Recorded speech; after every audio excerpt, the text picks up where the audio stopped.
السلام علیکم ورحمۃ اللہ وبرکاتہ۔ الصلاۃ والسلام علیک یا رسول اللہ، الصلاۃ والسلام علیک یا حبیب اللہ وعلی آلک واصحابک یا نور اللہ صلی اللہ تعالیٰ علیہ وسلم۔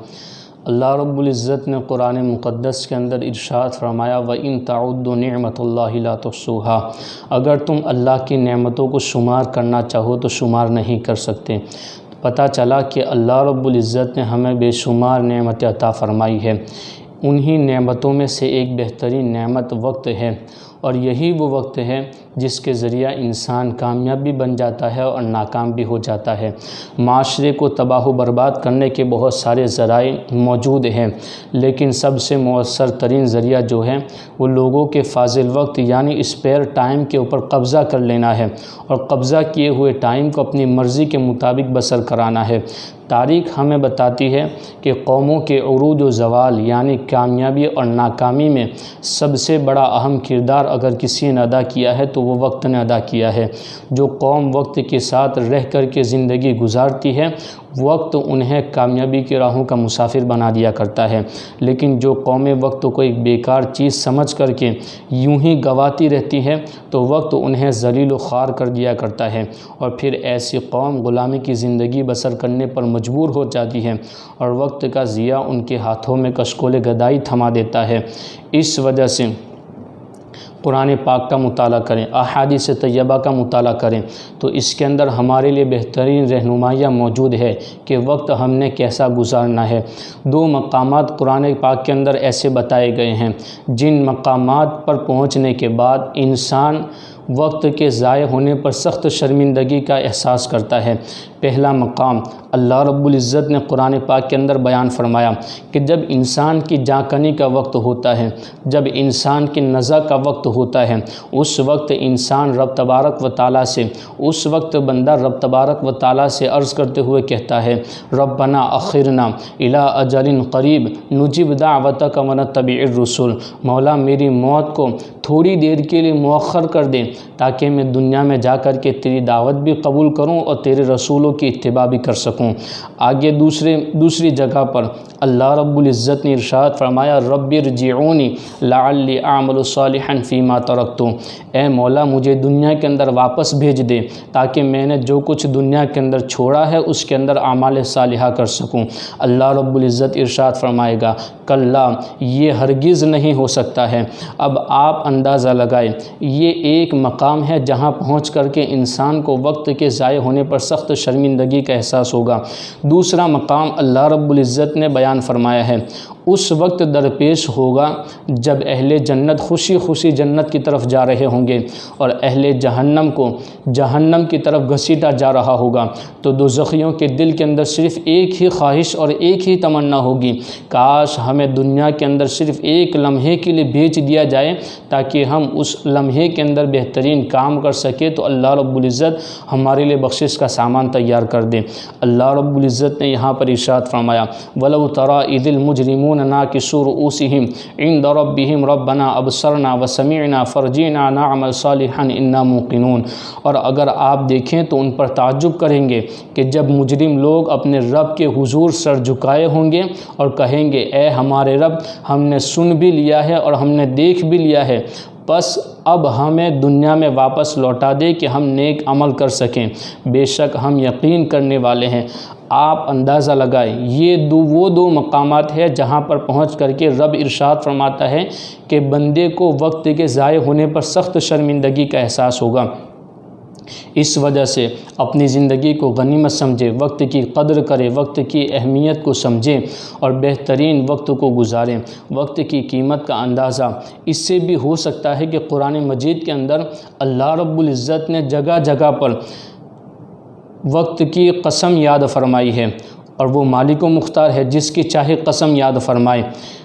مگر اہل علم جانتے ہیں کہ کہ قسم ہمیشہ عظیم چیز کی اٹھائی جاتی ہے، حقیر چیزیں قسم کے لائق نہیں ہوتی ہیں۔ کہیں اللہ رب العزت نے ارشاد فرمایا والفجر ولیال عشر، فجر کی قسم، 10 راتوں کی قسم۔ کہیں اللہ نے ارشاد فرمایا واللیل اذا یغشا، رات کی قسم، والنہار اذا تجلی، اور دین کی قسم۔ کہیں اللہ رب العزت نے ارشاد فرمایا والعصر ان الانسان لفی خسر، زمانے کی قسم، بے شک انسان خسارے کے اندر موجود ہے۔ تو آپ ان آیات کریمہ سے بھی اندازہ لگا سکتے ہیں کہ رب تبارک و تعالیٰ کی بارگاہ کے اندر وقت کی کتنی اہمیت موجود ہے، وقت کی کتنی قدر موجود ہے۔ اگر انسان وقت کو بہترین طریقے پر گزارے گا، اللہ رب العزت ضرور اسے کامیابی کے راہوں کا مسافر بنا دے گا۔ اب آگے چل کر کے ایک مومن کی صفت اللہ رب العزت نے جو بیان فرمائی ہے وہ بڑا بہترین انداز ہے، وہ بڑی بہترین صفت ہے۔ اللہ رب العزت قرآن مقدس کے اندر ارشاد فرماتا ہے وَإِذَا مَرُّوا بِاللَّغْوِ مَرُّوا كِرَامًا، اور جب مومنین بیہودہ کاموں کے پاس سے گزرتے ہیں تو دامن بچاتے ہوئے نہایت وقار اور سنجیدگی کے ساتھ گزر جاتے ہیں۔ ذرا دل پر ہاتھ رکھ کر کے سنجیدگی سے سوچیں، کیا ہم واقعتاً اس آیت کریمہ پر عمل کرنے والے ہیں؟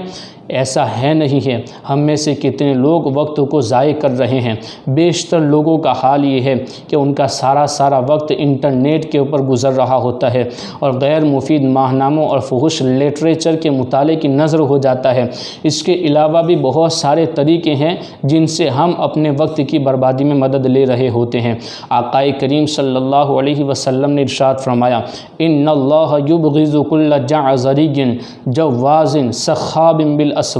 جیفت باللیل حمار بالنہار عالم بامر الدنیا جاہل بامر الآخرہ۔ آقا نے ارشاد فرمایا اللہ تبارک و تعالیٰ اس شخص کو ناپسند فرماتا ہے جو بد کلامی کرنے والا ہو، تکبر کرنے والا ہو، سرے بازار شور مچانے والا ہو، رات میں مرداروں کی طرح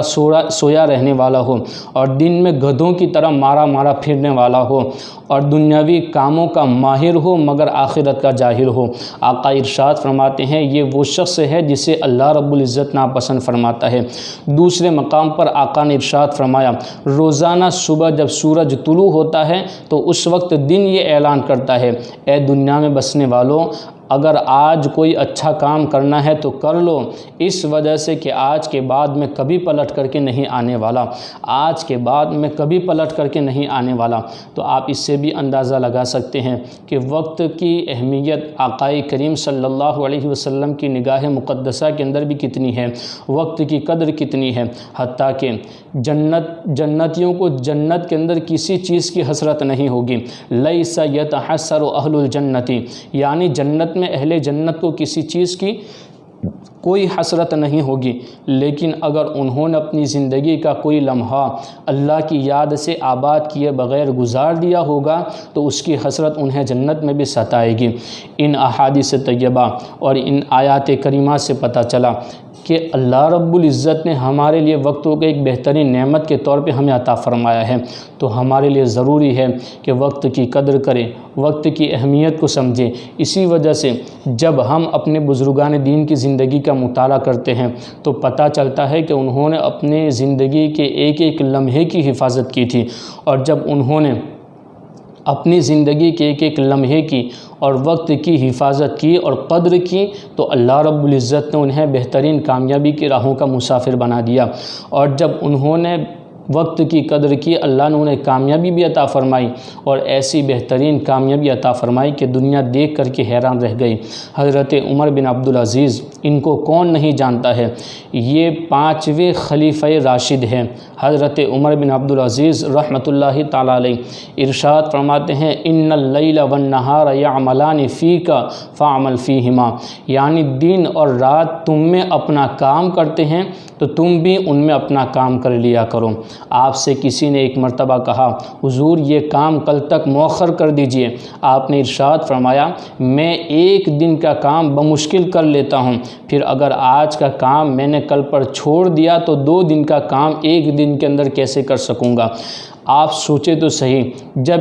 یہ بہترین بزرگ انہوں نے وقت کی اس طرح سے قدر کی، وقت کی اہمیت کو سمجھا، تو اللہ رب العزت نے انہیں کیسی کامیابی عطا فرمائی۔ جب انہوں نے وقت کی قدر کی تو اللہ رب العزت نے انہیں اسی وقت کی قدر کی بدولت بہترین بیٹا عطا فرمایا، اور جو بیٹا بھی عطا فرمایا وہ بیٹا بھی وقت کی قدر کرنے والا تھا، وقت کی اہمیت کو سمجھنے والا تھا، اور خدا کا خوف اپنے دل کے اندر بسا کر کے رکھنے والا تھا۔ جب حضرت عمر بن عبدالعزیز تخت خلافت کے اوپر جلوہ گر ہوئے تو اس وقت آپ کے بیٹے نے آپ سے جا کر کے عرض کیا، بابا جان آج کا دن ایسا دن ہے جس کی بابت محشر میں آپ سے بطور خاص سوال کیا جائے گا، اور پھر آپ کے ساتھ آپ کے اہل و عیال بھی اس کے جواب دہ ہوں گے، لہٰذا آپ بہرحال حق پر گامزن رہے، اگر ہمیں کھولتی ہوئی کڑھائیوں کے اندر بھی ڈال دیا جائے پھر بھی بابا جان میری آپ سے یہی گزارش ہے، آپ حق کا دامن اپنے ہاتھ سے نہ جانے دیں۔ جب یہ بات حضرت عمر بن عبدالعزیز نے سنی، آنکھیں بھر آئی خوشی سے، اور ارشاد فرمایا، مولا تیرا شکر ہے کہ تو نے میری نسل کے اندر ایسا وجود پیدا فرما دیا ہے، میری نسل کے اندر ایسا بیٹا پیدا فرما دیا ہے جو مجھے نصیحت کرنے والا ہے اور حق کے معاملے میں تیرا خوف رکھنے والا ہے۔ آپ جانتے ہیں جس وقت اس نوجوان نے یہ بات حضرت عمر بن عبدالعزیز کی بارگاہ میں یعنی اپنے باپ کی بارگاہ میں پیش کی، اس وقت اس نوجوان کی عمر کتنی تھی؟ تاریخ کے اندر لکھا گیا ہے اس وقت اس نوجوان کی عمر صرف 17 سال کی تھی۔ اب آپ اس سے اندازہ لگائیں، جیسا باپ ویسا بیٹا نکلا، جیسا باپ ویسا ہی بیٹا۔ آگے چل کر کے جب بنو امیہ کا مال لیا گیا تھا تو اس وقت مفتیان کرام نے ارشاد فرمایا تھا کہ یہ ان کی بدعمالیوں کا خمیازہ ہے، اس لیے انہیں واپس کرنے کی کوئی ضرورت نہیں ہے، لیکن حضرت عمر بن عبدالعزیز کا تقوی ارشاد فرماتا تھا، حضرت عمر بن عبدالعزیز ارشاد فرماتے تھے کہ میں اس کے لیے تیار نہیں، میں چاہتا ہوں کہ بنو امیہ کا جو مال ہمارے پاس موجود ہے میں ان کے ورثہ کو واپس لوٹا دوں۔ حضرت عمر بن عبدالعزیز نے جب یہ بات کی تھی اس وقت ان کے قیلولہ کا وقت تھا، یعنی آرام کرنے کا وقت تھا، تو اس وقت انہوں نے کہا کہ ابھی میں آرام کر لیتا ہوں، عصر کے بعد میں یہ سارا مال ان کے حوالے کر دوں گا۔ حضرت عمر بن عبدالعزیز نے جب یہ بات پیش کی تو ان کے بیٹے حضرت عبداللہ پاس ہی میں کھڑے ہوئے تھے، انہوں نے عرض کیا، بابا جان آپ کا فیصلہ بالکل حق ہے اور صحیح فیصلہ ہے، مگر یہ بتائیں کیا آپ عصر تک زندہ رہنے کی ضمانت دے سکتے ہیں؟ اللہ اکبر۔ تو آپ اس سے اندازہ لگائیں ہمارے بزرگان دین وقت کی کس طرح قدر کیا کرتے تھے اور وقت کو کس طرح اہمیت دیا کرتے تھے، اور جب انہوں نے وقت کی قدر کی اور جب انہوں نے وقت کو اہمیت دی تو رب تبارک و تعالیٰ نے انہیں بھی کامیابی عطا فرمائی، ان کی نسلوں کو بھی کامیابی عطا فرمائی۔ اس لیے آج ہمارے لیے ضروری ہے کہ ہم بھی اپنے وقت کی قدر کریں۔ آج بے شمار والدین یہ شکایت کر رہے ہیں، ہمارا بچہ نافرمان ہو چکا ہے، ہمارا بچہ ہماری فرما برداری نہیں کرتا ہے، ہماری بات نہیں مانتا ہے۔ اس کی سب سے بڑی وجہ میں آپ کو آخر کے اندر بتا دوں کہ اس کی سب سے بڑی وجہ یہ ہے کہ آج جب ہمارے ماحول کے اندر، ہمارے گھر کے اندر ماحول یہ ہے، جب بچہ رو رہا ہوتا ہے تو اسے ٹی وی کے سامنے بٹھا کر کے کارٹونز اس کے سامنے لا دیے جاتے ہیں اور کہا جاتا ہے یہ کارٹونز دیکھو، اور جب بچے کے ذہن کے اندر کارٹون کی تصویر جب چھپ جاتی ہے اس کے بعد بچہ کارٹون نہیں بھی دیکھ رہا ہوتا ہے پھر بھی اس کے باوجود اس کے ذہن کے اندر وہی تصویر گردش کر رہی ہوتی ہے۔ یہ یہود و نصارہ کا سب سے بدترین ہتھیار ہے جو کارٹونز کے ذریعہ ہمارے معاشرے کے اندر پھیلایا گیا ہے۔ میں آپ کو اس پر ایک بات بتاؤں، سپر ہیرو کا نام سنا ہوگا، جب اس سپر ہیرو کا نام ہمارے معاشرے میں رہنے والے بچوں سے لے کر کے بڑوں کے ذہن میں بھی آتا ہے تو ان کے ذہن کے اندر یہی خیال آتا ہے، یہی تصور ان کے ذہن کے اندر آتا ہے فوراً کہ سپر ہیرو ایسے شخص کو کہا جاتا ہے جس نے ایک بہترین کاسٹیوم پہنی ہوئی ہے اور وہ کاسٹیوم پہنے ہوئے شخص ایک بہترین طاقت رکھتا ہے اور وہ گمنام رہ کر کے مظلوموں کی مدد کر لیا کرتا ہے۔ آخر سوال یہ پیدا ہوتا ہے کہ ہمارے بچوں کے ذہن کے اندر جب سپر ہیرو کا نام آتا ہے تو ایسا کاسٹیوم پہنے شخص کا تصور اور ایسی تصویر ان کے ذہن کے اندر کیوں چھپ جاتی ہے؟ کیوں حضرت ابوبکر صدیق کی تصویر ان کے ذہن کے اندر نہیں چھپتی ہے؟ کیوں حضرت عمر خطاب رضی اللہ تعالیٰ عنہ ان کا تصور ان کے ذہن کے اندر کیوں نہیں آتا ہے؟ حضرت عثمان غنی کا تصور ان کے ذہن کے اندر کیوں نہیں آتا ہے؟ حضرت مولائے کائنات کا تصور ان کے ذہن کے اندر کیوں نہیں آتا ہے؟ حضرت امام زین العابدین کا تصور ان کے ذہن کے اندر کیوں نہیں آتا ہے؟ حضرت ابوبکر صدیق جو مظلوموں کی مدد کیا کرتے تھے، یہ ہمارے لیے سپر ہیرو ہے۔ حضرت عمر رضی اللہ تعالیٰ عنہ جو مظلوموں کی مدد کیا کرتے تھے، رات کے وقت گشت کرتے ہوئے غریبوں کی مدد کیا کرتے تھے، بیواؤں کے لیے کھانا پکا دیا کرتے تھے، یہ ہمارے لیے سپر ہیرو ہے۔ حضرت امام زین العابدین اپنی زندگی کے اندر اپنی پشت کے اوپر بوریاں اٹھا کر کے غریبوں اور مظلوموں کے دروازوں پر لا کر کے رکھ دیا کرتے تھے، یہ ہمارے لیے سپر ہیرو ہیں۔ ان کی تصویریں اور ان کا تصور ہمارے ذہنوں کے اندر کیوں نہیں آتا ہے؟ اس کی سب سے بڑی وجہ یہ ہے ہمارے گھر کا ماحول سست ہو چکا ہے، ہمارے دین کا ماحول، ہمارے گھر کا ماحول بے دینی کی طرف جا رہا ہے۔ اس وجہ سے آج ہمارے لیے ضروری ہے جب ہمارا بچہ رو رہا ہو یا ہمارے گھر کا ماحول بہتر طریقے پر بنانا ہو تو وقت کی قدر کو سمجھتے ہوئے ہمیں اپنے اسلاف کی کہانیاں انہیں سنانی پڑے گی۔ جب ہم اپنے اسلاف کی کہانیاں انہیں سنائیں گے، ضرور رب تبارک و تعالیٰ انہیں بھی کامیابی عطا فرمائے گا، ہمیں بھی کامیابی عطا فرمائے گا۔ اس لیے رب تبارک و تعالیٰ نے ہمیں بہترین زندگی عطا فرمائی ہے۔ وقت کی قدر کیجیے، وقت کی اہمیت کو سمجھیے، انشاءاللہ ضرور رب تبارک و تعالیٰ ہمیں دنیا کے اندر بھی کامیابی عطا فرمائے گا اور آخرت کے اندر بھی کامیابی عطا فرمائے گا۔ اللہ رب العزت ہمیں عمل کرنے کی توفیق عطا فرمائے اور آقائے کریم صلی اللہ علیہ وسلم کے فرامین پر عمل پیرا ہونے کی توفیق عطا فرمائے۔ السلام علیکم ورحمۃ اللہ وبرکاتہ۔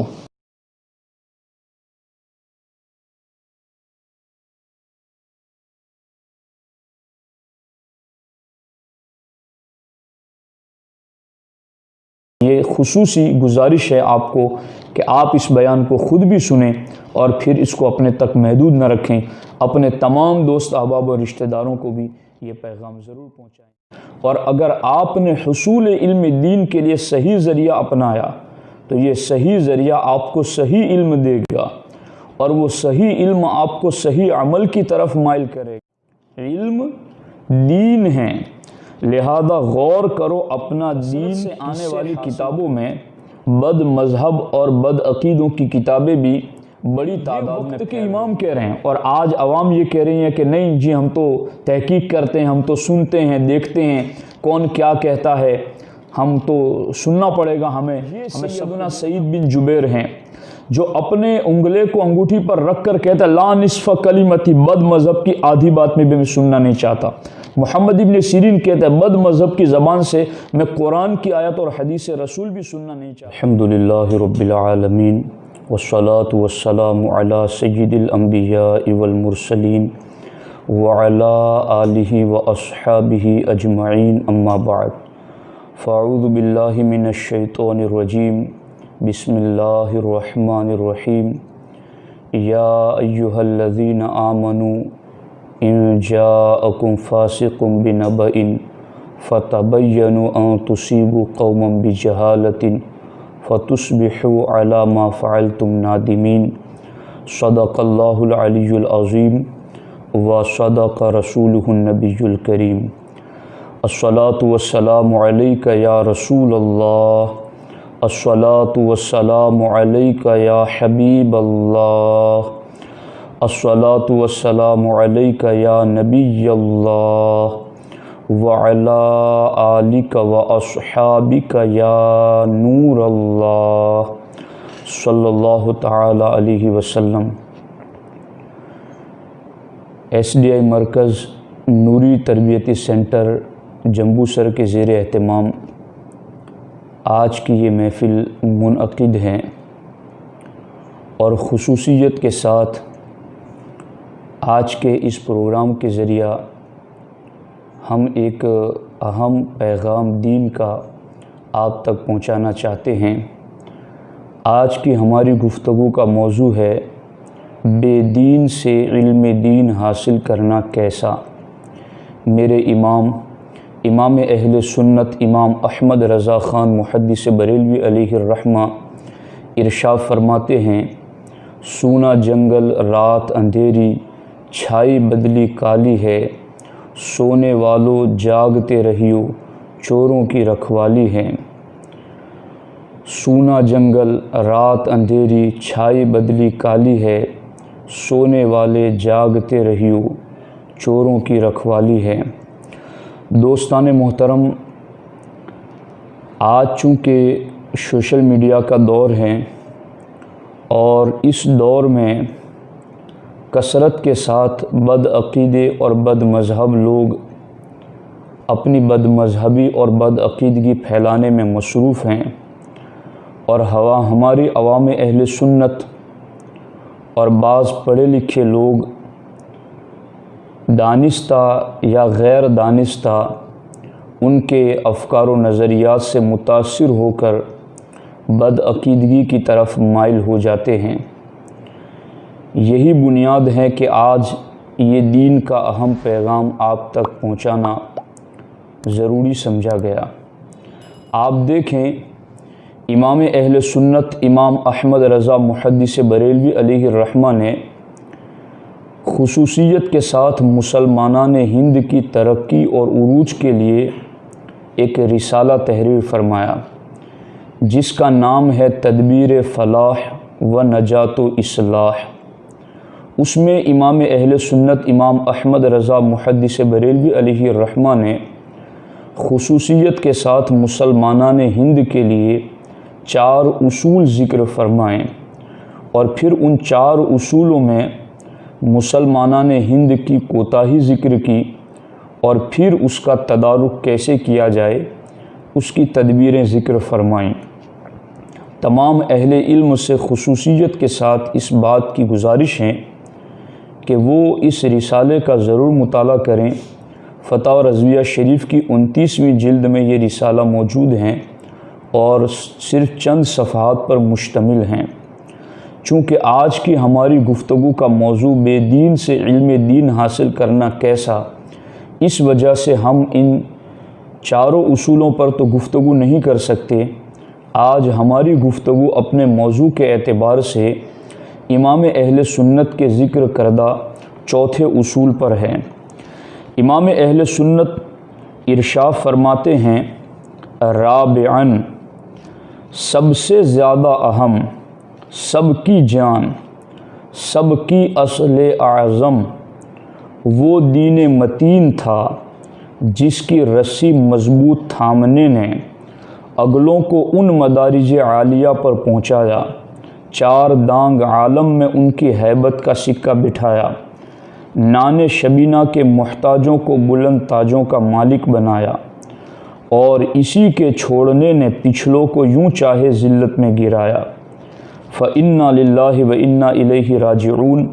وَلَا حَوْلَ وَلَا قُوَّةَ إِلَّا بِاللَّهِ الْعَلِيِّ الْعَظِيمِ۔ امام اہل سنت امام احمد رضا محدث بریلوی علیہ الرحمہ نے جو بات عرض کی ہے 4 اصول میں، اس میں خاص بات یہ ہے کہ آپ نے ان 4 اصولوں میں سب سے زیادہ اہم اور سب کی جان اور سب کی اصل اعظم دین متین کو ٹھہرایا، یعنی سارے اصولوں میں سب سے بنیاد اور سب کی اصل اعظم، سب کی جان اور سب سے زیادہ اہم دین متین ہیں۔ اور پھر آگے آپ نے فرمایا کہ دین متین علم دین کے دامن سے وابستہ ہے، یعنی 4 اصولوں میں سب سے زیادہ اہم، سب کی جان اور سب کی اصل اعظم تو دین متین ہیں،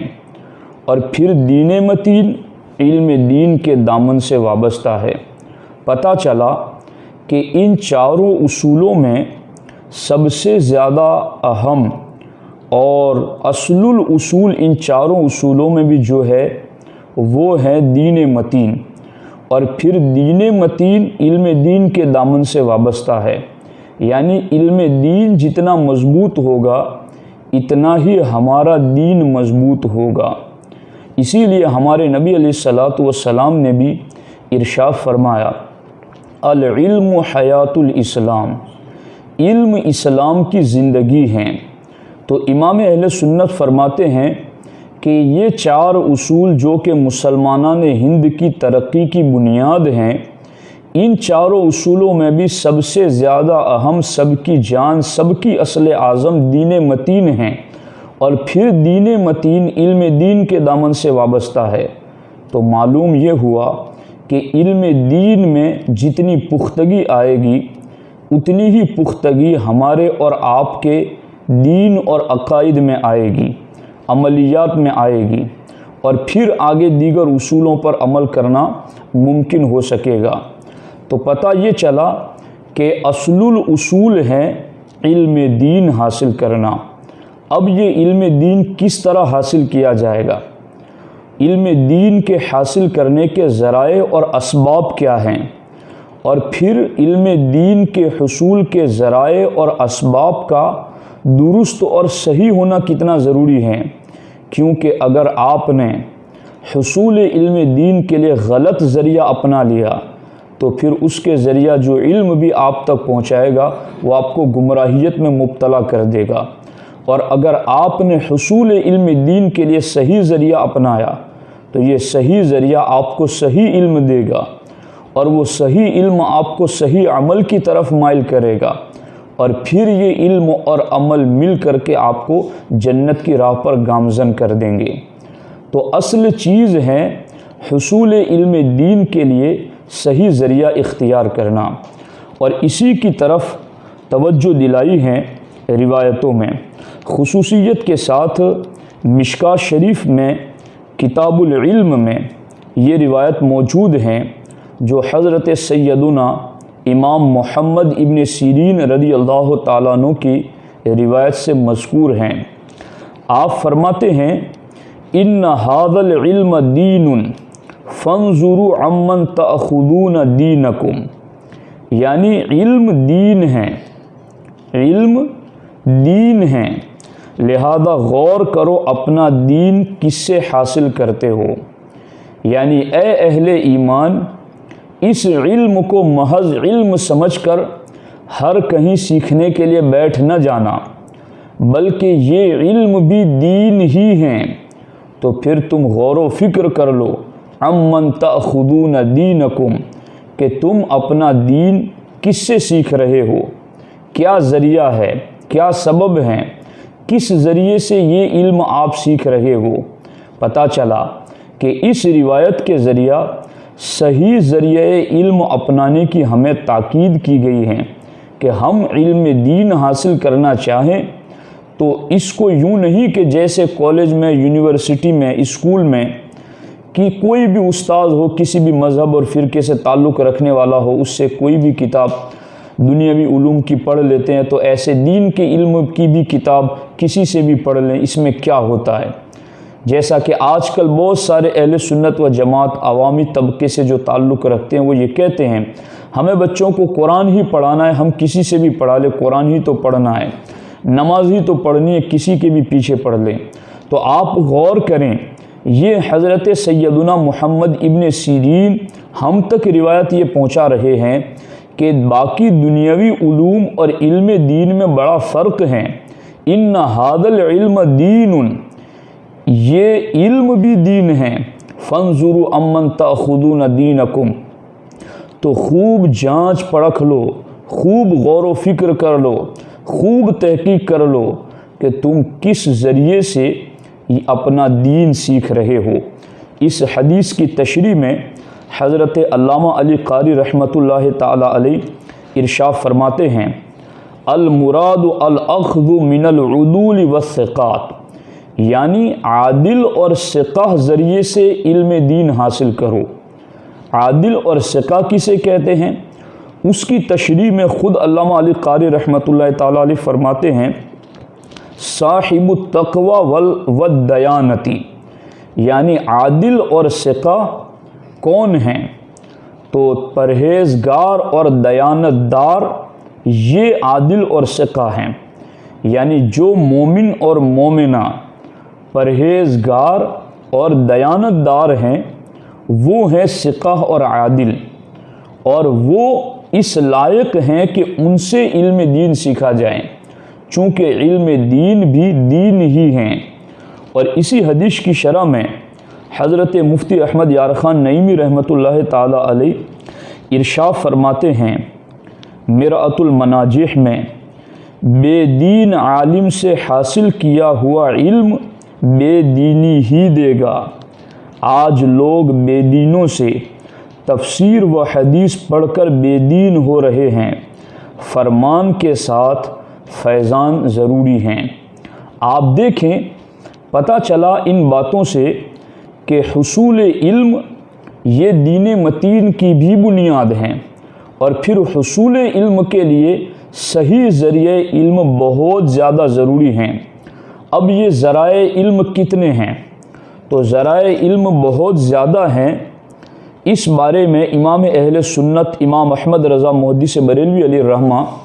فتویٰ رضویہ شریف میں آپ نے مختلف مقامات پر جو لکھا ہے اس کا مفہوم یہ ہے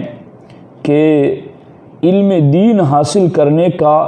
جو اولین اسٹیپ ہیں وہ ہے حواس خمسہ، یعنی آنکھ سے دیکھ کر، کان سے سن کر، زبان سے چکھ کر کے، ناک سے سونگھ کر اور جسمانی اعضاء سے چھو کر علم حاصل کیا جاتا ہے۔ تو یہ حواس خمسہ یہ بھی حصول علم کے ذرائع ہیں، اور پھر اس کے آگے ایک درجہ اوپر کی جانب عقل ہیں۔ عقل بھی حصول علم کا ذریعہ ہے۔ اس کے اوپر ایک درجہ اور ہے جسے کشف کہتے ہیں۔ کشف یہ بھی حصول علم کا ایک ذریعہ ہے۔ اس کے اوپر ایک درجہ اور ہے جسے الہام کہتے ہیں، یہ بھی حصول علم کا ایک ذریعہ ہے۔ اور اس کے اوپر ایک درجہ اور ہے جسے وحی الہی کہتے ہیں، یہ بھی حصول علم کا ایک ذریعہ ہے۔ تو یہ تمام ذرائع حصول علم دین کے حوالے سے ہمارے سامنے موجود ہیں، لیکن آج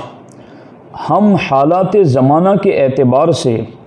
گمراہیت جن ذرائع علم کے ذریعہ پھیل رہی ہیں ہم ان پر گفتگو کرنا چاہتے ہیں، اور وہ ہمارے علم کے مطابق دو ذرائع ہیں۔ پہلا ذریعہ کتابیں اور دوسرا ذریعہ ہے افواہ رجال، یعنی وعظ و نصیحت، دعوت و تبلیغ اور رشد و ہدایت کے کلمات جو کسی اہل علم کی زبان سے جاری ہوتے ہیں۔ ان دو اسباب کے سلسلے میں ہم سر دست گفتگو کریں گے۔ امام اہل سنت امام احمد رضا محدث بریلوی علیہ الرحمہ سے کسی نے عرض کیا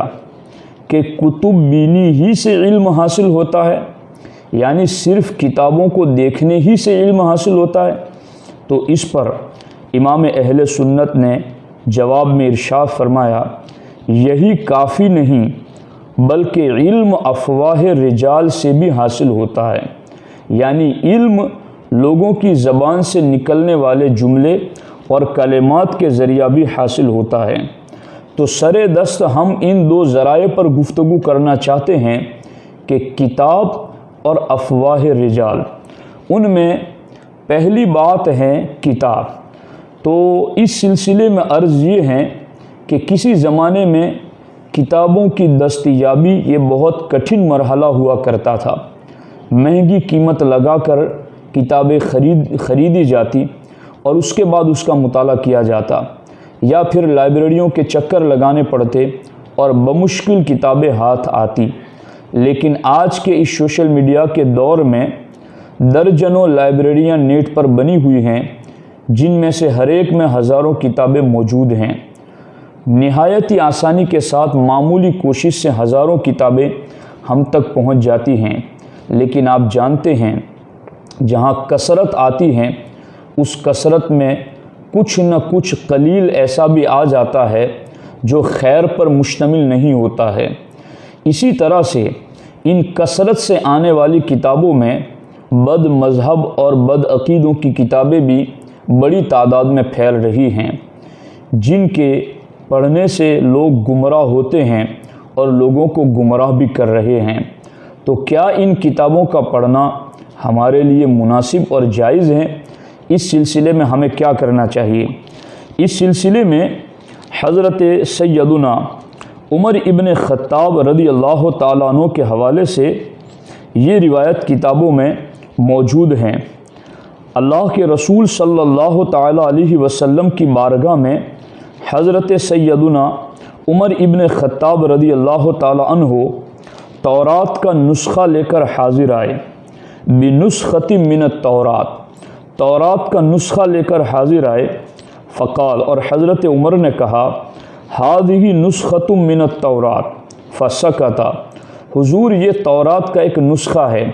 اور سرکار اس پر خاموش رہے۔ فجعل یقرأ ووجہ رسول اللہ صلی اللہ تعالی علیہ وسلم یتغیر، تو حضرت عمر فاروق اعظم رضی اللہ تعالیٰ عنہ حضور کے قرب میں بیٹھ کر تورات پڑھنے لگے، اور اس عالم میں سرکار دو عالم صلی اللہ تعالیٰ علیہ وسلم کا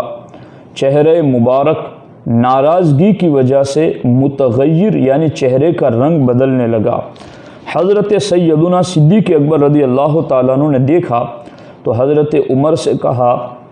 ما ترى بوجہ رسول اللہ صلی اللہ تعالیٰ علیہ وسلم، عمر تم تورات تو پڑھ رہے ہو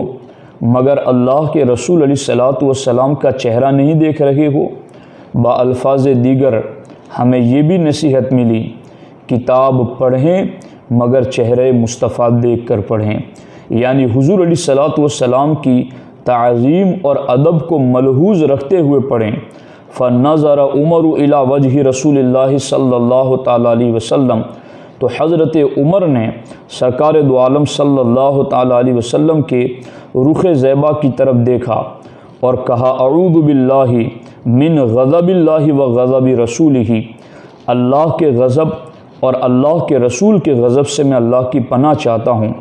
رضینا باللہ ربا وبالاسلام دینا وبمحمد نبیا، میں اللہ کے رب ہونے پر، اسلام کے دین ہونے پر اور محمد صلی اللہ تعالیٰ علیہ وسلم کے نبی ہونے پر راضی ہوں۔ یعنی میں تورات پڑھ رہا ہوں تو کوئی یہ مطلب نہیں ہے کہ میں قرآن کو چھوڑ چکا ہوں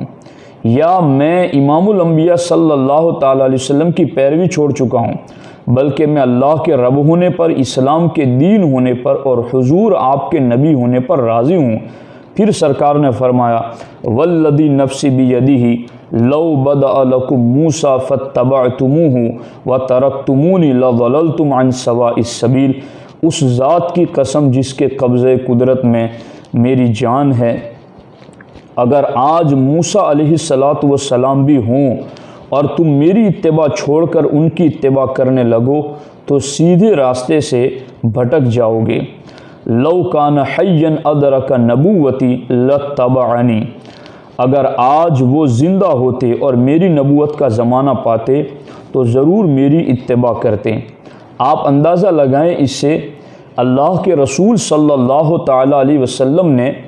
حضرت عمر فاروق اعظم رضی اللہ تعالیٰ عنہ کو تورات پڑھنے سے منع کر دیا اور اس پر ناراضگی کا اظہار فرمایا۔ تورات آسمانی کتاب ہیں، ایک نبی پر اترنے والی کتاب ہے، اولو العزم پیغمبر پر اترنے والی کتاب ہے، اور ایک لمبے زمانے تک انسانیت کے لیے رہنما اور ہدایت کا صحیفہ بن کر رہنے والی کتاب ہیں۔ مگر چونکہ قرآن کے نزول کے بعد اس کے احکام منسوخ ہو چکے ہیں تو سرکار دو عالم صلی اللہ تعالیٰ علیہ وسلم نے اس کے پڑھنے پر اپنی ناراضگی کا اظہار فرمایا۔ اور یہی سیدنا عمر ابن خطاب رضی اللہ تعالیٰ عنہ ہیں کہ جنہوں نے جب اس طرح کی بات خود سرکار سے سیکھ لی کہ بد مذہبوں اور بے دینوں کی کتابیں پڑھنے سے سرکار ناراض ہیں، تو پھر ایک زمانہ ایسا بھی آیا کہ جب اسکندریہ فتح ہوا اور اس میں کثیر تعداد میں رومیوں کی کئی کتابیں پائی گئیں، تو حضرت عمر کو ان کتابوں کے بارے میں لکھا گیا کہ رومیوں کی یہ کتابیں یعنی یہود و نصارہ کی یہ کتابیں، ان کا کیا کیا جائے؟ تو جواب میں حضرت عمر فاروق اعظم نے ارشاد فرمایا، ان تمام کتب کو جلا دیا جائے۔ آپ اندازہ لگائیں، یہ کون کہہ رہے ہیں؟ یہ وہ عمر کہہ رہے ہیں جو راستے پر چلے تو شیطان دیکھ کر راستہ بدل دے، جن کے سائے سے شیطان بھاگتا ہے، جن کے بارے میں ہمارے نبی نے فرمایا، عمر کے زبان اور دل پر اللہ نے حق جاری کر دیا ہے۔ یہ وہ عمر ابن خطاب ہیں جن کے لیے جمعہ میں خطبے میں پڑھا جاتا ہے الموافق رأیہ لوحی الکتاب، کہ جن کی رائے قرآن کے موافق ہوتی ہیں۔ قرآن میں تقریباً 22 مقامات ایسے ہیں کہ جن میں آیات کا نزول حضرت عمر فاروق اعظم کی رائے کے مطابق ہوا ہے۔ آپ اندازہ لگائیں کہ وہ عمر ابن خطاب رضی اللہ تعالیٰ عنہ، ان کے تورات پڑھنے پر سرکار ناراض ہو رہے ہیں تو آج ماں و شمع کی شمار میں ہیں۔ اس لیے حضرت سیدنا عمر ابن خطاب جو محدث ہیں اس امت کے، جن کی زبان پر فرشتے کلام کرتے ہیں، جب انہیں روک دیا گیا ہے تو پھر ماں و شمع کی شمار میں ہیں، اور ہم کس خوش فہمی میں رہ سکتے ہیں۔ اس لیے سوائے ان پختہ کار اہل علم حضرات کے کہ جن کے عقیدے میں رسوخ ہیں اور جو دلائل پر گہری نظر رکھتے ہیں، ان کو جنہیں علماء اور فقہاء نے اجازت دی ہیں کہ وہ رد کے لیے، تردید کے لیے اور بد عقیدگی اور بد مذہبیت کو روکنے کے لیے اگر پڑھ سکتے ہیں تو انہیں فقہاء اور علماء نے اجازت دی ہیں جو اس کی مہارت رکھتے ہیں۔ ہر کسی کو اس کی اجازت نہیں دی گئی ہیں۔ اس سلسلے میں آگے میں چند باتیں آپ کی خدمت میں یہ بھی عرض کرنا چاہتا ہوں کہ اس سلسلے میں شرح مسلم شریف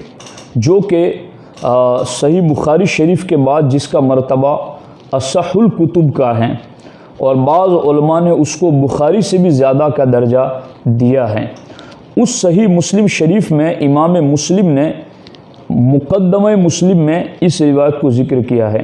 یعنی مصنف مقدمہ اس لیے لکھتا ہے کہ اس کی پوری کتاب اگر آپ پڑھنا چاہیں تو اس مقدمے کو پڑھ لیں۔ آپ اس مقدمے میں وہ اصول بیان کرتا ہے، کتاب کا خلاصہ بیان کرتا ہے کہ آگے کتاب کو آپ کن اصولوں کے تحت پڑھ کر سمجھ سکتے ہیں۔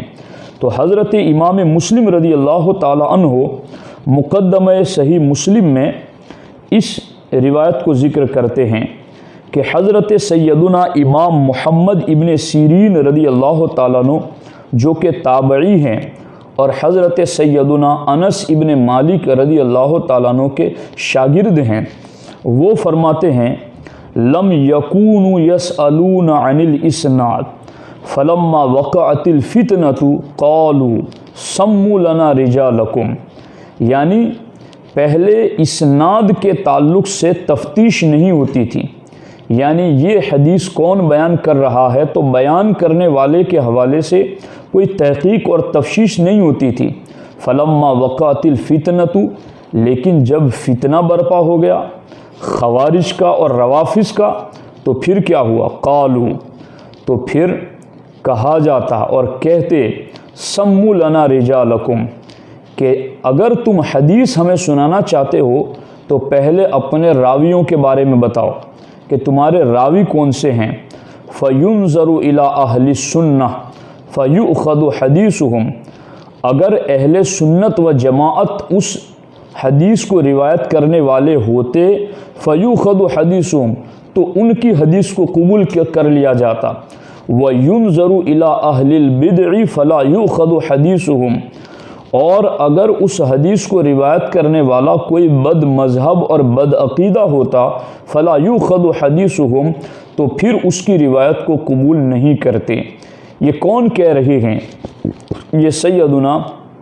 امام محمد ابن سیرین رضی اللہ تعالی عنہ فرماتے ہیں، جو کہ اپنے وقت کے محدث بھی ہیں، بڑے فقیہ بھی ہیں اور بڑی بزرگ ہستی ہیں جن کا علم بہت بلند ہے۔ وہ فرماتے ہیں کہ جب ہمیں کوئی حدیث سنانے کے لیے آتا تھا تو پہلے ہم تحقیق نہیں کرتے تھے، مگر جب فتنے پیدا ہو گئے تو اب ہم کہتے ہیں کہ ہم روایت سنی ہی کی لیں گے، سنی ہی کا قول لیں گے، سنی ہی کا بیان سنیں گے، سنی ہی کی بات سنیں گے۔ جو غیر سنی بد مذہب اور بد عقیدہ ہوگا ہم اس کی کوئی روایت نہیں سنیں گے۔ یہ صحیح مسلم کے مقدمے میں ذکر کیا ہے، اس لیے جو صحیح مسلم ہوگا وہ صحیح مسلم کے اس ضابطے کو مانے گا اور اپنے صحیح مسلم ہونے کا ثبوت دیں گا۔ اس لیے ساتھیو، اب کیا امام محمد ابن سیرین سے آپ کہنے کے لیے جائیں گے کہ نہیں کوئی بات نہیں، ہم نے تو حدیث ہی سننی، ہم کسی سے بھی سن لیں، ہم نے تو دین کی بات ہی سننی، ہم کسی سے بھی سن لیں۔ تو ساتھیوں، بات ایسے نہیں ہوتی ہیں، بات وہ ہیں کہ ہمارے بزرگوں نے ہمارے لیے طریقہ چھوڑا ہے، دین سمجھنے کے اصول دیے ہیں، ہمیں ان اصولوں اور تقاضوں کے مطابق علم دین حاصل کرنا ہوگا۔ تو اب یہ سمجھ میں آیا کہ صحیح مسلم کے مقدمے میں امام مسلم نے ہمیں یہ بتا دیا ہے کہ تمہارے پاس اگر کوئی حدیث نام کی بات لے کر آئے، کوئی روایت لے کر کے آئے، کوئی قول لے کر کے آئے، تو پھر کیا کرنا ہے تمہیں؟ فَيُنظَرُ إِلَىٰ أَهْلِ السُّنَّةِ، تمہیں یہ دیکھنا ہے کہ یہ حدیث اور روایت بیان کرنے والا اہل سنت سنی ہے یا نہیں ہے۔ اگر سنی ہے فَيُؤْخَذُ حَدِيثُهُمْ، تو اس سے آپ روایت کو سنیے اور اپنا علم دین حاصل کیجیے۔ وَيُنظَرُ إِلَىٰ أَهْلِ الْبِدْعِ، اور اگر وہ روایت کرنے والا کوئی بد مذہب اور بدعقیدہ ہیں تو پھر اس کی بات سننے سے ہمیں روک دیا گیا ہے۔ اس سلسلے میں آپ اس چیز کو بھی دیکھ سکتے ہیں کہ امام اہل سنت امام احمد رضا محدث بریلوی علیہ الرحمہ جب آپ سے لڑکیوں کے بارے میں علم کیسے حاصل کیا جائے اس بارے میں سوال ہوا، تو اعلیٰ حضرت امام اہل سنت نے ایک مقام پر ارشاد فرمایا کہ بچیاں کس طرح سے علم حاصل کرے اور ان کے لیے کیا ضروری ہیں۔ اعلیٰ حضرت نے لڑکیوں کے علم حاصل کرنے کے لیے 5 چیزیں ذکر کی ہیں۔ ان میں سب سے پہلی چیز آپ نے یہ کہی ہے کہ عقائد اہل سنت و مسائل اہل سنت کی کتابیں پڑھائی جائے۔ عقائد و مسائل ضروریہ کی تعلیم فرض ہیں، یعنی تعلیم دو تو عقائد اہل سنت کی کتابیں پڑھاؤ، مسائل اہل سنت کی کتابیں پڑھاؤ، چونکہ یہ علم دلانا بچیوں کو یہ ضروریات دین میں سے ہیں، ضروریات دین کا علم فرض عین میں سے ہیں۔ اس لیے سب سے پہلا اصول جو تھا، یعنی جس سے بد مذہبی آج کے دور میں کثرت سے پھیل رہی ہیں، وہ ہیں بد مذہبوں کی کتابوں کا پڑھنا۔ تو آپ نے حضرت عمر کا طریقہ دیکھا کہ حضور علیہ السلام نے ان کے ساتھ کس طرح ان کی رہنمائی فرمائی، اور پھر حضرت عمر نے اسکندریہ میں ملنے والی کتابوں کا کیا حال کیا، اور پھر حضرت سیدنا محمد ابن سیرین نے مقدمہ صحیح مسلم میں کیا ذکر فرمایا۔ اس سے پتہ چلا کہ ہمیں علم دین جن کتابوں سے پڑھنا ہے وہ اہل سنت کی کتابوں سے پڑھنا ہے۔ دوسرا جو ذریعہ علم دین کے حصول کا ہے وہ ہے افواہ رجال، یعنی واعظ و نصیحت، رشد و ہدایت کے کلمات جو اہل علم کی زبانوں سے جاری ہوتے ہیں۔ اور آج عوام اہل سنت کا ایک بڑا طبقہ بد عقیدوں کی تقریریں سنتا ہے، اور پھر سن کر کے ان کی میٹھی میٹھی زبان سے وہ متاثر ہو کر بد عقیدگی کی طرف مائل ہو جاتے ہیں۔ یاد رکھیں، ذوالخویسرا کی نسل میں جو پیدا ہونے والے تھے ان کے لیے میرے آقا علیہ السلام نے فرمایا ذوالخویسرا یہ حضور علیہ السلام کی توہین حضور کے سامنے کھڑا رہ کے کرتا ہے، اور حضور کو کہتا ہے اعدل یا محمد صلی اللہ علیہ وسلم، اے اللہ کے نبی انصاف کیجئے۔ سرکار نے فرمایا ان ھذا یخرج من ضئضئ ھذا قوم یتلون کتاب اللہ رطبا لا یجاوز حناجرہم یمرقون من الدین کما یمرق السہم من الرمیہ۔ میرے صحابہ دیکھ لیں، یہ جو جا رہا ہے اس کی نسل سے، اس کی پشت سے ایک ایسی قوم نکلے گی جو قرآن بہت جھوم جھوم کر پڑھے گی، مگر قرآن ان کے حلق سے نیچے نہیں اترے گا۔ یہ دین سے ایسے نکل جائیں گے جیسے تیر نشانے سے نکل جاتا ہے۔ آپ دیکھیں یہ ذوالخویسرا حضرت سیدنا مہاجر مکی رحمۃ اللہ تعالیٰ علیہ، دیوبندیوں کے کئی بڑے علماء اپنے آپ کو ان کا مرید کہتے ہیں، وہ علامہ مہاجر مکی رحمۃ اللہ تعالیٰ علیہ انوار احمدی میں لکھتے ہیں، آپ نے فرمایا ہے اس میں کہ ابن عبد الوہاب نجدی جو نجد سے ظاہر ہوا، ابن عبد الوہاب نجدی یہ ذوالخویسرا کی نسل میں ہیں، اور اسی ابن عبد الوہاب نجدی کے ذریعہ وہابیت غیر مقلدیت بھی پھیلی اور اسی کے ذریعہ وہابیت دیوبندیت بھی پھیلی۔ دیوبندیوں کو پوچھو کہ اسماعیل دہلوی تمہارے کیا لگتے ہیں، یا غیر مقلدین کو آپ پوچھیں کہ اسماعیل دہلوی تمہارے کیا لگتے ہیں، تو دونوں کا یہ مجمع البحرین ہے، دونوں جا کر کے اسماعیل دہلوی پر مل جاتے ہیں۔ اور یہی اسماعیل دہلوی ہے جس نے ابن عبد الوہاب نجدی کی کتاب کا ترجمہ ہندوستان میں اردو میں تقویت الایمان کے نام سے کیا، جس میں حضور علیہ الصلوۃ والسلام کی توہین پر مشتمل باتیں لکھی گئی ہیں۔ خیر، میں یہ بات عرض کرنا چاہتا ہوں، آج وہی بد عقیدے چاہے دیوبندی ہوں یا بد عقیدے غیر مقلد ہوں، کثرت کے ساتھ لوگ ان کے بیانات سنتے ہیں، جبکہ ہمارے نبی علیہ السلام نے ذوالخویسرا کی نسل کے بارے میں کہا یہ قرآن پڑھے گے مگر حلق سے نیچے نہیں اترے گا۔ اور علامہ انوار اللہ فاروقی نے جو کتاب لکھی اس کی تصدیق کی ہے حضرت مہاجر مکی رحمۃ اللہ علیہ نے، اور مہاجر مکی رحمۃ اللہ تعالیٰ علیہ نے جس کتاب کی تصدیق کی ہے اس کتاب میں یہ لکھا گیا ہے، اور مہاجر مکی رحمۃ اللہ تعالیٰ علیہ نے کہا کہ میں نے انوار احمدی پوری کتاب کو پڑھا ہے اور پوری کتاب کو پڑھ کر اس کی تصدیق کی ہے، اور اس کتاب میں لکھا گیا ہے کہ ابن عبد الوہاب نجدی یہ ذوالخویسرا کی نسل میں سے تھا، یہ نجدیوں کی نسل میں سے تھا، اور اسی کا ترجمہ اور اسی کی حمایت اسماعیل دہلوی نے کی، اور اسی اسماعیل دہلوی کی حمایت غیر مقلدین بھی کرتے ہیں اور دیوبندی بھی کرتے ہیں۔ تو کیا پتہ چلا، اور انہی کے بارے میں، اسی ذوالخویسرا کے بارے میں اور اس کی نسل کے بارے میں سرکار نے فرمایا کہ ان کی زبانیں بہت میٹھی ہوں گی، وَقُلُوبُهُمْ قُلُوبُ الذِّئَابِ، اور ان کے دل بھیڑیوں کے جیسے ہوں گے۔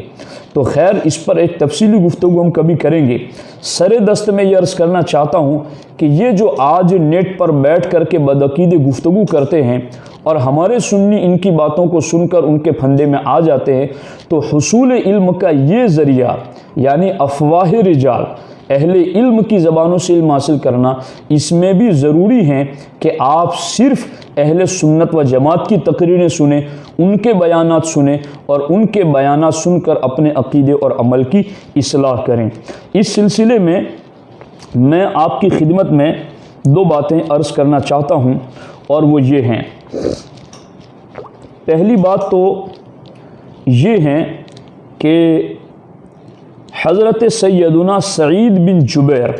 رضی اللہ تعالیٰ عنہ، جو کہ شاگرد ہیں حبر الامہ ترجمان القرآن حضرت سیدنا عبداللہ ابن عباس رضی اللہ تعالیٰ عنہما کے، تو حضرت سیدنا سعید بن جبیر رضی اللہ تعالیٰ عنہ کو راستے میں ایک بد مذہب ملا، اور اس نے کہا کہ کچھ عرض کرنا چاہتا ہوں حضور۔ تو حضرت سیدنا سعید بن جبیر نے کہا میں سننا نہیں چاہتا۔ یعنی یہ ہے سیدنا سعید بن جبیر جو کتنی بڑی شان کے امام گزرے ہیں۔ غور کریں کہ عبداللہ ابن عباس کے شاگرد ہیں۔ جب اس بد مذہب نے کہا کہ میں کچھ کہنا چاہتا ہوں آپ سے، تو آپ نے کہا کہ میں سننا نہیں چاہتا۔ تو اس بد مذہب نے کہا حضور میں ایک کلمہ ہی کہہ دیتا ہوں، ایک کلمہ سن لیں۔ تو حضرت سیدنا سعید بن جبیر نے اپنا انگوٹھا اپنی انگلی کے سرے پر رکھ کر فرمایا لا نصف کلمتی، آدھا کلمہ بھی میں تجھ سے نہیں سننا چاہتا۔ تو لوگوں نے عرض کیا حضور اس کا سبب کیا ہے؟ فرمایا یہ گمراہ اور بد مذہب لوگوں میں سے، اس کی بات میں کیسے سنوں؟ ساتھیو، کہاں وہ امام کتنی احتیاط کر رہے ہیں بد مذہبوں کی بات سننے اور نہ سننے کے حوالے سے، اور آج عوام کا کیا حال ہے؟ اسی طرح سے حضرت سیدنا امام محمد ابن سیرین رضی اللہ تعالیٰ عنہ، جو کہ شاگرد حضرت انس ابن مالک رضی اللہ تعالیٰ عنہ کے، تو حضرت امام محمد بن سیرین کے پاس بھی دو بد مذہب آ گئے، اور انہوں نے کہا کہ کچھ کلام اللہ کی آیتیں آپ کو سنائیں۔ تو حضرت امام محمد ابن سیرین نے فرمایا میں سننا نہیں چاہتا۔ تو انہوں نے کہا کچھ احادیث نبی سنائیں۔ تو امام محمد ابن سیرین نے فرمایا میں سننا نہیں چاہتا۔ انہوں نے اصرار کیا نہیں کہ نہیں ہم تو آپ کو کتاب اللہ کی آیتیں سنائیں گے، نہیں ہم تو آپ کو احادیث نبی سنائیں گے۔ تو امام محمد ابن سیرین نے فرمایا تم دونوں اٹھ جاؤ یا میں اٹھ جاتا ہوں، یعنی تم دونوں یہاں سے چلے جاؤ یا میں خود یہاں سے چلا جاتا ہوں۔ آخر وہ خائب و خاسر ہو کر کے، ذلیل ہو کر کے وہاں سے چلے گئے۔ تو لوگوں نے امام محمد ابن سیرین سے کہا اے امام، آپ کو کیا حرج تھا اگر وہ کچھ آیتیں اور حدیثیں سناتے؟ یعنی ان کی زبان سے اگر آیت اور حدیثیں سن لیتے تو آپ کو کیا نقصان ہو جاتا؟ آپ تو اتنے بڑے عالم ہیں، آپ کو قرآن پتہ ہے، آپ کو حدیث پتہ ہے، تو آپ نے کیوں نہیں سنا ان کی زبان سے؟ تو سنیے امام محمد ابن سیرین کیا کہتے ہیں، فرماتے ہیں میں نے خوف کیا کہ وہ آیات اور احادیث کے ساتھ اپنی کچھ تعویل لگائیں گے اور وہ میرے دل میں رہ جائے گی تو میں ہلاک ہو جاؤں گا۔ یعنی یہ وقت کے امام کہہ رہے ہیں، اور آج عوام یہ کہہ رہی ہیں کہ نہیں جی ہم تو تحقیق کرتے ہیں، ہم تو سنتے ہیں، دیکھتے ہیں کون کیا کہتا ہے، ہم تو سننا پڑے گا، ہمیں سب کو دیکھنا پڑے گا۔ تو میں یہ کہتا ہوں یہ سیدنا سعید بن جبیر ہیں جو اپنے انگلے کو انگوٹھی پر رکھ کر کہتا ہے لا نصف کلمتی، بد مذہب کی آدھی بات میں بھی میں سننا نہیں چاہتا۔ محمد ابن سیرین کہتا ہے بد مذہب کی زبان سے میں قرآن کی آیت اور حدیث رسول بھی سننا نہیں چاہتا۔ تو پھر اے عوام اہل سنت، آپ تو ان عظیم ہستیوں کے پیروکار ہیں، اور علماء اہل سنت کے پاس کیا نہیں ہے جو آپ ان بد مذہبوں کے پاس تلاش کر رہے ہیں۔ علماء اہل سنت کے بیانات سنیے۔ اس بات کو لکھ کر کے میرے امام اہل سنت ارشاد فرماتے ہیں ائمہ کو تو یہ خوف اور اب عوام کو یہ جرأت ہے، ولا حول ولا قوت الا باللہ، دیکھو امان کی راہ وہی ہیں جو تمہیں تمہارے پیارے نبی نے بتائی، کیا ایاکم و ایاہم لا یضلونکم ولا یفتنونکم، ان بد مذہبوں سے دور رہو اور انہیں اپنے سے دور کرو، کہیں وہ تمہیں گمراہ نہ کر دیں، کہیں وہ تمہیں فتنے میں مبتلا نہ کر دیں۔ دیکھو نجات کی راہ وہی ہیں جو تمہارے رب نے بتائی، فلا تقعد بعد الذکر مع القوم الظالمین، یاد آنے پر پاس نہ بیٹھ ظالموں کے، یعنی بھولے سے ان میں سے کسی کے پاس بیٹھ گئے ہو تو یاد آنے پر فوراً کھڑے ہو جاؤ۔ ساتھیو، یہ ہمارا فرض ہے کہ ہم آپ کو یاد دلائیں، چونکہ لوگ بھول چکے ہیں کہ ہمارا ذریعہ علم کیا ہے۔ میں شروع میں آپ کو بتا چکا ہوں، اعلیٰ حضرت نے تدبیر فلاح و نجات اسلام میں 4 اصول ذکر کیے، اور 4 اصولوں میں چوتھا اصول ذکر کیا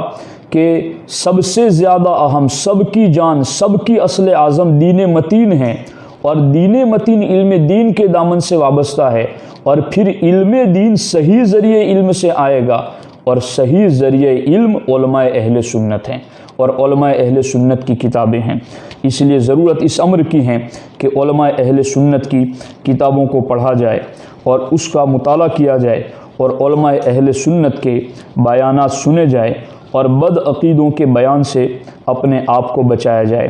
اس سلسلے میں 2 باتیں عرض کر کے میں اپنی گفتگو کو ختم کرنا چاہتا ہوں۔ امام اہل سنت امام احمد رضا خان محدث بریلوی علیہ الرحمہ، آپ سے یہ پوچھا گیا کہ اپنے بچوں کو وہابیوں کے پاس پڑھوانا اور ان سے تعلیم دلوانا کیسا ہے؟ تو اعلیٰ حضرت فرماتے ہیں وہابیوں کے پاس اپنے لڑکوں کو پڑھانا، اس بارے میں آپ فرماتے ہیں حرام حرام حرام، اور جو ایسا کرے بدخواہ اطفال و مبتلاء آثام۔ قال اللہ تعالی یا ایھا الذین آمنوا قوا انفسکم و اہلکم نارا، اے ایمان والو اپنے آپ کو اور اپنے گھر والوں کو دوزخ کی آگ سے بچاؤ۔ صحبت کے اثرات مرتب ہوتے ہیں، والدین کو چاہیے کہ بچوں کو ایسی صحبت سے بچائیں جو اخلاق و کردار اور عقیدہ و عمل کی تباہی کا سبب ہو۔ ایسی صحبت تو بڑی خطرناک ہے جس سے ایمان کو خطرہ لاحق ہو۔ تو اعلیٰ حضرت فرماتے ہیں بد مذہبوں سے، وہابیوں سے اپنے لڑکوں کو پڑھانا حرام حرام و حرام ہے، اور جو ایسا کرے بدخواہ اطفال، یعنی اپنی اولاد کا برا چاہنے والا ہے، وہ مبتلا آثام، اور خود بھی گناہوں میں مبتلا ہے۔ اس لیے صحیح ذریعہ علم سے علم دین حاصل کیا جائے۔ ایک مقام پر اعلیٰ حضرت نے بچوں کی تعلیم اور تربیت کے حوالے سے جو اصول لکھے ہیں، وہاں بھی آپ نے فرمایا کہ استاذ نیک صالح متقی صحیح العقیدہ سن رسیدہ کے سپرد کریں اپنی اولاد کو۔ تو یہاں بھی آپ نے صحیح العقیدہ کی قید لگائی ہے۔ آخر میں ایک بہت بنیادی بات ہے جو میں آپ کی خدمت میں عرض کرتا ہوں۔ امام اہل سنت امام احمد رضا محدث بریلوی علیہ الرحمہ نے معلم اور متعلم یعنی پڑھنے والا اور پڑھانے والا ان کے لیے اعلیٰ حضرت نے 7 اصول فتاوی رضویہ شریف میں ذکر فرمائے ہیں کہ جب آپ پڑھانے کے لیے بیٹھیں اور آپ پڑھنے کے لیے بیٹھیں تو ان 7 اصولوں پر آپ کی گہری نظر ہونی چاہیے۔ ان 7 اصولوں میں سے تیسرے نمبر کا، دوسرے نمبر کا اور چوتھے نمبر کا اصول جو میرے موضوع کے حوالے سے وہ میں آپ کو بتاتا ہوں۔ اعلیٰ حضرت فرماتے ہیں ثانیاً، دوسرا اصول یہ ہیں کہ استاذ یعنی پڑھانے والا